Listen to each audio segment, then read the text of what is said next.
Hey, this is Cameron. Welcome back to the Busy Gardener channel.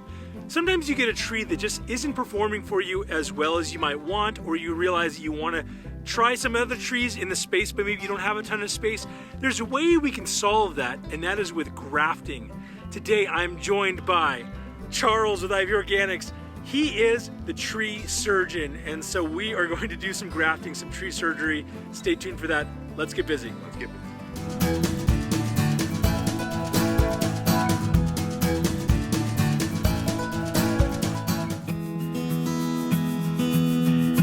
Okay, so I'm joined here with Charles of Ivy Organics. Hello, Cameron. Good to see you, Charles. We're here in this sprinkling drizzle right now, but we're talking about something important, and that is grafting.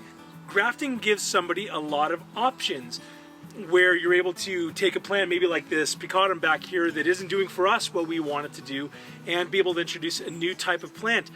Charles, you're going to talk in a second about what grafting is, but we're also going to, at the end of this video, talk through 2 or 3 main mistakes you want to avoid when you're grafting, so be sure to stay tuned for that. We talk about grafting. What is grafting? So grafting is an excellent way to introduce more varieties of flavors of fruits on, for example, here the peacotum that's not producing as well.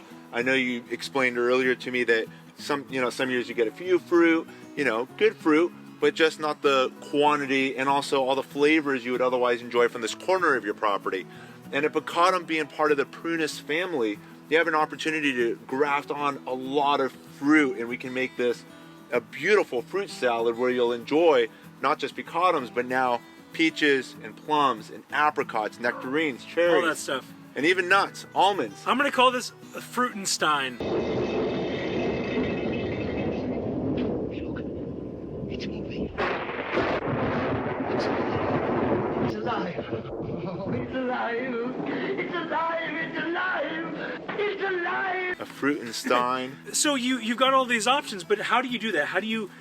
You're saying that you can take some material from another tree and get it onto this tree. So just in between us here, this container plant is a peach tree, and it's an early variety peach tree, so something hopefully you'll be enjoying between May and June, whereas other varieties will be June, July, and other ones that are August, September. So you can have, just on peaches alone, enjoying peaches 6 months out of the year. But my goal with this tree is that we're gonna have not just peaches, but then we're gonna graft on nectarines, cherries, plums, almonds. I wanna bring the entire prunus family onto this peacotum for you. And today we're going to be starting off with just this early variety peach fruit tree. Well, let's talk through what prompted us to take and use this peacotum as our main host plant. This tree, like many other trees, don't always work in every single person's yard and setting. We're kind of low on the number of chill hours. This was a little bit of a gamble, and it just turns out that in our setting it's not working entirely well. It hasn't performed for us, but rather than rip the whole thing out, Tom Spellman of Dave Wilson Nursery suggested, he says, hey, you've got this beautiful structure, why not make use of it? It's an established tree, so this is a great plant for us to be able to put some of this donor wood on. Yeah, I've noticed your structure is fantastic, and one of the things to consider with an ideal structure for grafting is that the tree trunk is only about maybe a foot, 18 inches off the ground before there's this multi-branch structure that will allow us multiple opportunities for bringing in those 10 flavors of fruit onto this already established peacotum variety. And all of that vigor that's been created with this root system that spans all around the tree will now be driven into the grafted varieties we introduce. Hey, before the video even goes on any further, why don't you put in the comments below what you think I should graft to this thing? Because we've got like a million options to go with. So you tell me in the comments, and I want to compile some of those, and you might see them show up in a future graft. All right, let's get to this. Let's do it.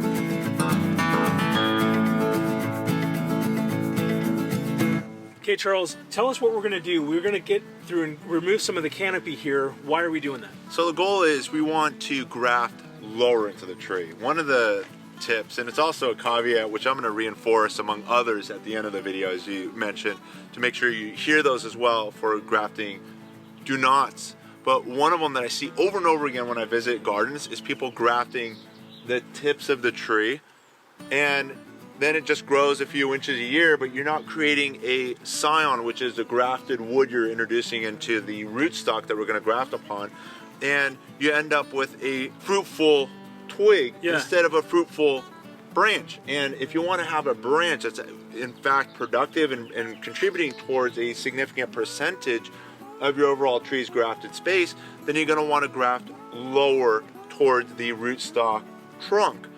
And that's kind of like a backyard orchard concept also. If you started up here, if that type of wood started growing, where is it going? You're going to be picking way up there as opposed to having something that ends up being like a main structural branch. So the first thing I'm eyeing and I'm bringing you into is into the canopy of the tree. And I want to find a branch that's, again, close to the tree trunk. And then I'm going to start also reducing the size of this tree, as beautiful as it is, so that its resources and all that vigor will get driven into what we want, which right now is going to be early peaches. And then later on, as we mentioned earlier, we're going to start introducing the other prunus variety of fruits into the tree. So the first branches that are catching my eye in regards to where we're going to be doing the approach graft is in here, these lower branches that I see, which are really close to the tree trunk. So what I'm going to be doing to free up this space and help drive the vigor into this zone is removing all of these other branches that are contributing a lot of shade to what we want to ultimately thrive and survive. So I'm going to take out this branch first.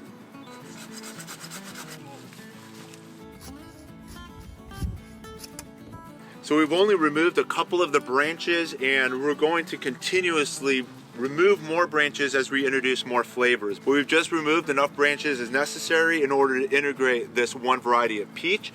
And now I'm also within the canopy of the tree, and you can see that I have also brought in the container of this early variety peach, and I've leaned it on a side to align a couple of these branches in the area where I'm going to be grafting the peaches onto the peacotum rootstock. So the peacotum is the established tree, also known as the rootstock, and we're grafting onto it the early variety peach, which is also known as the scion wood. So the scion is going to be grafted on top of the rootstock, and we've aligned it so we can bring these two branches together like so. As Charles is getting our surgery equipment, I'm going to talk to you for a moment about what grafting does. Grafting is taking the attributes or the actual fruiting wood of one type of tree and putting it onto another. What that doesn't do is it doesn't change the nature of the rest of the tree. It doesn't create any type of hybrid between the two. All it's doing is it's going to be drawing its life support from this existing tree, so that way that the fruiting wood that you've now added to it is able to be exactly what you want it to be. So for example, we're going to be taking from this peach tree some wood. That wood, when we add it to this peacotum, is not going to change the nature of the peach that we've added to it, and it's not going to change anything on the peacotum. All it's doing is it's going to be drawing its life support, so that way it's able to put out and support that early peach. Nothing's changed, no hybrid. It's the exact same peach that it would have been if we let that tree grow by itself. We're just now attaching it to this tree. Clear? Let's get cutting. So what we're doing here is we're securing the early variety peach onto the peacotum rootstock so that it does not move while the grafting that we're going to begin in, so that the grafting that we're going to begin doing remains secure in position as the healing begins starting today and over the next 6 to 8 weeks. So we're now prepared to graft. We're now within the canopy of the tree. The goal is to create a branch that's going to end up being a significant percent of the overall structure of the future tree. This here is the early variety peach that's going onto the peacotum branch. And what we're going to do is approach graft the two branches like so. And the early variety peach is still in its container and still required to be watered and cared for while this branch continues to heal over the next 6 to 8 weeks. What we're going to do is align the two branches. We're going to remove the leaves and any of the buds that are in the way of the area that we're going to be grafting first. So I'm just clearing this area of any buds and leaves to make sure this area is clear for surgery. And we're doing the same thing on this side too. And here we go. The next thing we're going to need, Cameron, is if we can pass the Lysol, and this is going to help disinfect the area of any viruses and germs, as we don't want to contaminate the area to the best of our ability while the plant begins to heal. So we're simply just spraying the grafting wood, and we are going to wipe it clean. We don't want to get any of this disinfectant spray, or if you're using a type of alcohol, for example, You don't want to get any of that into the wound, so we're going to allow this to dry. In the meantime, we're also going to be cleaning our grafting tools, and here I'm using a grafting knife. So one of the main tips when grafting is to, for the rootstock, this here being the peacotum rootstock, is to cut down into the wood. And the reason is you want the graft wound to rely on gravity. You want the scion wood to rest on top of the rootstock. The goal is, with again doing that cut down, is you want gravity to rely on that cut. And as the plant continues to heal and grow, it's going to get heavier, and the weight of the fruit from year to year on that graft, you want to make sure that it's going to last and that gravity is working in favor of the cut. It will work if you do it in the reverse, but it's best if you actually cut down into it, because you can see, had we done in reverse and we're going to cut up into the rootstock, you can quickly see how gravity in time is going to add additional stress to that wound.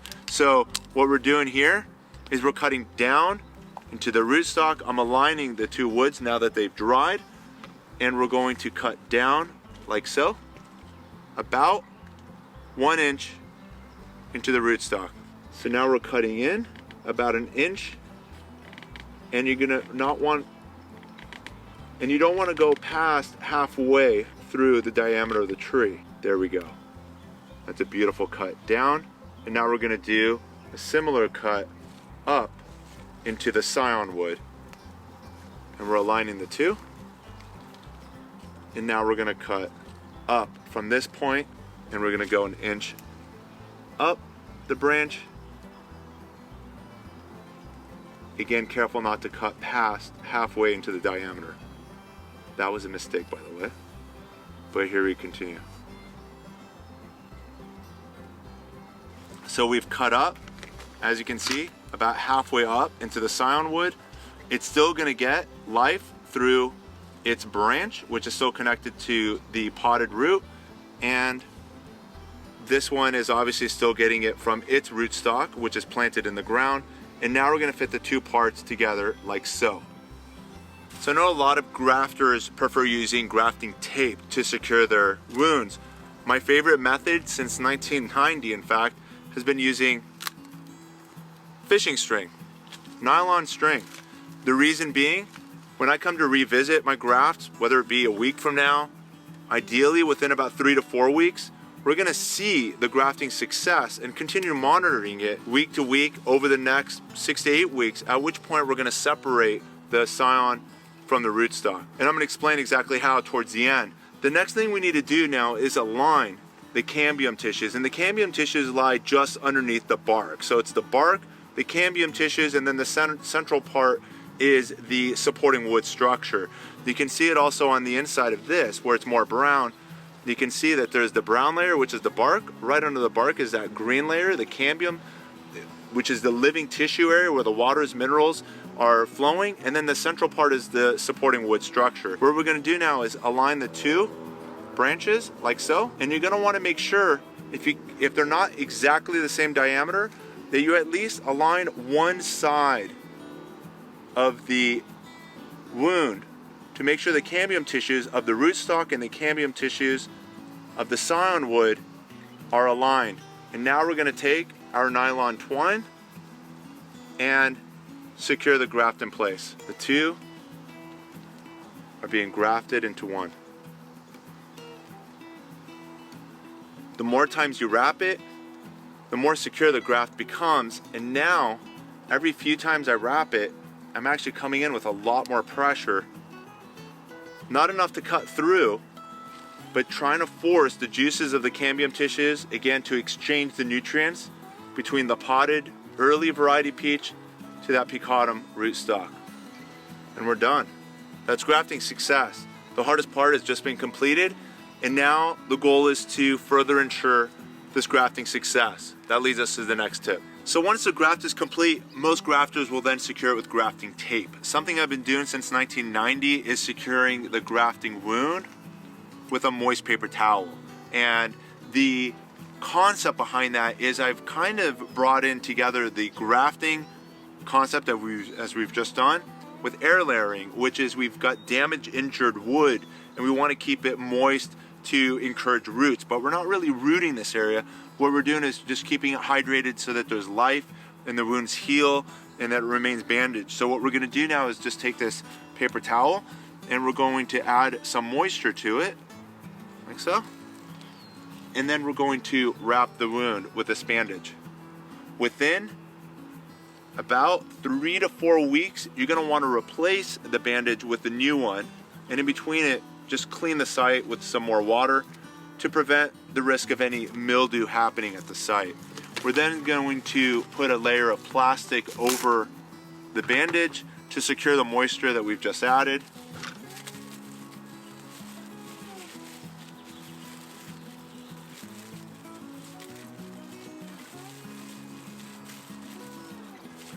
And then we're going to secure the plastic in place with my favorite string, fishing.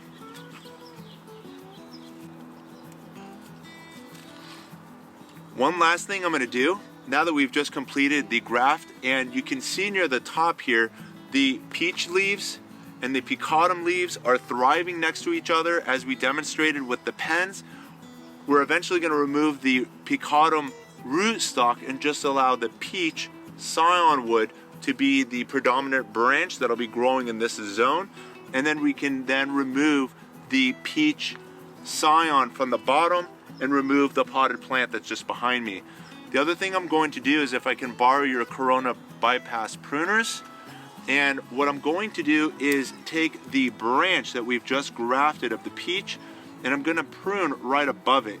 And what that's going to do is I'm driving the vigor that would otherwise grow into this branch and encouraging all of those nutrients and minerals and water to run into the grafted branch. So it basically concludes driving all of its resources here so that that grafted wound can happen as soon as possible.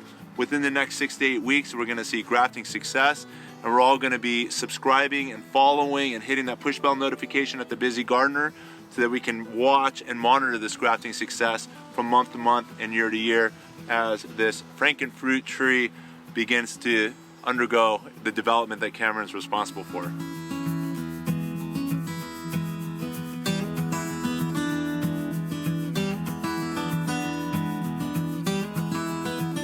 Okay, we at the beginning talked about 3 things that you want to avoid, mistakes that are so easy to make when you're grafting. So let's talk about those. Okay, Charles, what's the first thing that we should avoid when we're doing grafting? So the first thing is, and especially in your first years, you're going to want to graft everything onto whatever it is that you have on your property. And the point is, you don't want to be grafting, for example, avocados or apples onto your peacotum, because the peacotum's in the prunus family, and you want to stick with what's in that same, it's actually genus of plants, which again, as we said at the beginning, for the peacotum being in the prunus, genus, we're going to want to do peaches, plums, apricots, cherries, and even almonds, which all the stone fruit, all stone fruits.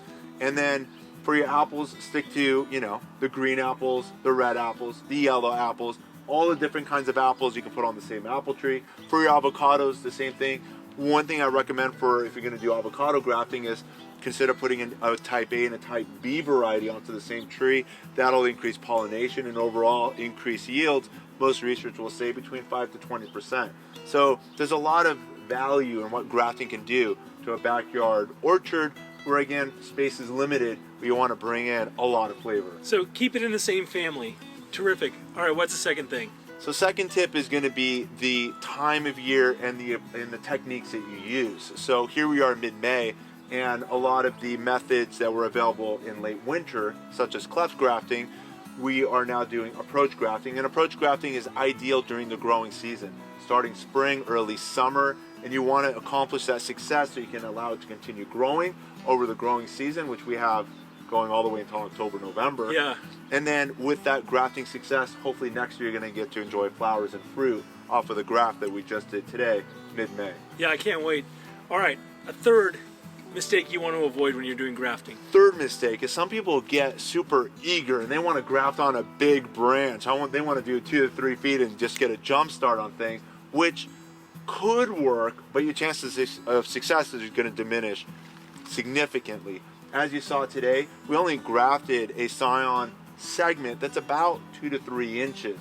we're being modest, and when there's grafting success, we're still going to accomplish several feet of growth once it heals, compared to if we do it in reverse, putting on several feet of growth and hoping that those cambium tissues, align and heal. So be conservative in your approach and graft within the inches. I would say about 2 to 3, 4 inches tops, and not be, over enthusiastic with, grafting on several feet. And part of the reason too is if there's a ton of canopy, then that's all having to be supported by the nutrients, and you really haven't established. It's almost like going through a construction zone. You can't have 10 lanes of traffic going through a construction zone that just got torn up. Or a broken arm. I mean, it's a broken bone right now, in essence. And the goal is we want it to heal and grow, over time, gradually getting stronger compared to if it was 1 or 2 feet of grafted wood, and then with the additional weight as it continues to grow, there's a lot of stress on that wound, which will eventually be stronger than any other part of the plant. So it is going to get really strong over the course of the next year or two. Well, that was fascinating. We got to see this 2 branches be brought together, these 2 different types of trees, and we're going to really look forward to coming back in a few weeks to change out that paper towel, and then in like 6 to 8 weeks, you say? Total, within 6 to 8 weeks, there should be grafting success, and now you can take the 2 parts apart. That's so cool. So we want to make sure that that happens, and that's going to mean going through with like a whitewash like Ivy Organics. We've whitewashed so many of our trees here. We initially whitewashed this tree when we planted it, but now, Charles, we've opened up this whole canopy. We've got a bunch of open wounds on here, and so this is going to really help to protect from all that sun that now has access to the inside of the canopy. Absolutely. Whenever you plant a tree, the day you plant a tree, a lot of people say, is the day you whitewash with Ivy Organic. The other time too is if you do summer pruning, but we're not doing summer pruning. We prune to accomplish grafting success. But again, with that open canopy, we're now approaching 13 hours of daylight. Summertime, 14 hours of daylight. That canopy is going to burn now without that natural canopy that was existing. So your job tomorrow morning is to whitewash all of those branches. Yep. Yeah, we've been such fans of this. In fact, I've got this in our Amazon store. I'll put a link in the description so you can get yourself a can of Ivy Organics. Well, this has been totally fascinating. I know that we use some tools in here. We use like a grafting knife. We had Ivy Organics that we're talking about. Their pruning saws and some other things. Everything we've used, I'm going to put in the description below. If you've got questions, I'd just be so curious to hear what they are. We're going to come back in a few weeks. Charles is going to be waiting for me to send him an update on how this turns out. And I'm sure it's going to go great because the cambium layers look all lined up. Excellent. Appreciate you tuning in to this episode of The Busy Gardener. Charles, thank you so much. Thanks, Cameron. Hey, and whether you've got 1 type of fruit tree you're trying to graft in your orchard or 500, until next time, stay busy. Stay busy.